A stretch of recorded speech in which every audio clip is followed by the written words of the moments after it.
વોરા સુમિત રાજકોટ બારની ચૂંટણીમાં આજરોજ જે ચૂંટણી છે એમાં આરબીએ પેનલમાંથી પ્રમુખ પદની ઉમેદવારી નોંધાવેલી છે.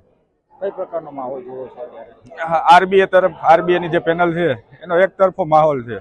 ગત વર્ષમાં અમે વકીલોના કામ કર્યા છે, જેથી વકીલો જાણે છે કઈ ટીમ કામ કરે છે અને કઈ ટીમ કામ નથી કરતી.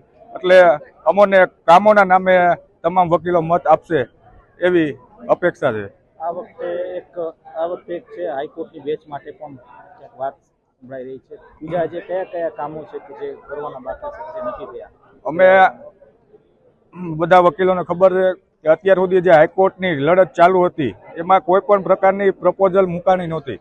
ગત વર્ષમાં અમે મારુભાઈની ટીમ સાથે પ્રપોઝલ લેખિતમાં નામદાર હાઈકોર્ટને, સરકારને, સુપ્રીમ કોર્ટને અને રાષ્ટ્રપતિને મોકલી આપેલ છે.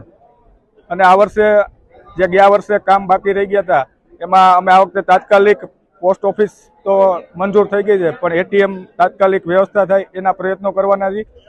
મહિલા બાર આધુનિક બનાવવાના છે. ફરીથી અમે નેશનલ લીગલનો સેમિનાર કરવાના છે. તેમજ જે જુનિયર વકીલો છે એનામાં અવેરનેસ આવે એના માટે અવેરનેસના કાર્યક્રમો કરવાના છે.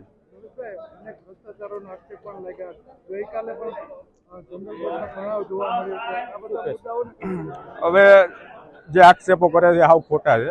પેલા તો એને સાબિત કરવા જોઈએ. સાબિત એ લોકો કરી શકતા નથી, પણ સેમિનાર અમારો સારામાં સારો કયો એને કઈ રીતે ડૂબાડવો એવા પ્રયત્નો એ લોકો કરી રહ્યા છે. એટલે આક્ષેપોમાં કોઈ તથ્ય નથી. અને અમે જે કાંઈ હિસાબ હતો એ મારી ભાઈએ મીડિયા સમક્ષ રજૂ કરી દીધો છે. એટલે ભ્રષ્ટાચારના આરોપો જો કરે છે એ પાયા વિહોણા છે હાવ.